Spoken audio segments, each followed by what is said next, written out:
Captaincy contender విషయంలో లాస్ట్లో Tanuja and దివ్య ఉన్నప్పుడు రామ్ రాథోడ్ దివ్యకి ఇచ్చిన మాట ప్రకారంగా సపోర్ట్ చేయడానికి ఒప్పుకున్నాడు చూడండి.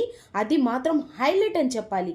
ఎందుకంటే రామ్ రాథోడ్ని దివ్య అడగగానే ఫస్ట్ మీరు అడిగారు కాబట్టి ఖచ్చితంగా నా సపోర్ట్ మీకే అని చెప్పాడు రామ్ రాథోడ్. ఆ తర్వాత తనూజ వచ్చి రామ్ రాథోడ్ని అడిగింది, నాకు సపోర్ట్ చేస్తావా అనగానే ఏం చెప్తాడా అనేది నేనైతే ఈగర్గా వెయిట్ చేశాను. దగ్గరికి ఫోకస్ చేయాలని ఫోకస్ చేశారు. ఆ తర్వాత రామ్ రాథోడ్ ఏమన్నాడంటే, లేదండి ఫస్ట్ దివ్య అడిగింది కాబట్టి దివ్యాని సపోర్ట్ చేస్తా అన్నాడు. అదేంటి నేను కూడా అడుగుతున్నాను కదా నాకు సపోర్ట్ చేయవా అంటే, ఫస్ట్ తనకి మాట ఇచ్చేసాను కాబట్టి నేను దివ్యానే సపోర్ట్ చేస్తా అని అన్నాడు.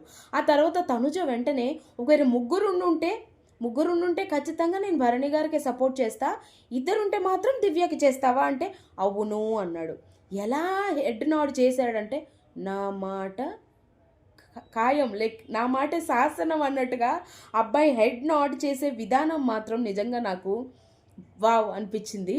వెంటనే దివ్య అడిగింది, అదేంటది ఇద్దరుంటే నేను నీకు సపోర్ట్ చేశాను ఏదో మాట్లాడడానికి ట్రై చేసింది ఆవిడ. అంటే దివ్య భరణి గారి కోసం ఆడి గెలిచింది కాబట్టి నేను దివ్యకి సపోర్ట్ చేస్తా అని చాలా క్లియర్గా మాట్లాడేశాడు రామ్. ఈ విషయంలో మాత్రం నాకు చాలా హ్యాపీ అనిపించింది. రామ్ ఇంకాస్త ఈ లెవెల్లోకి వెళ్ళిపోయాడు అబ్బాయి. ఆడటం కూడా చాలా బాగా ఆడుతున్నాడు. నేనైతే ఖచ్చితంగా రామ్కి సపోర్ట్ చేయాలనుకుంటున్నాను. మరి మీరు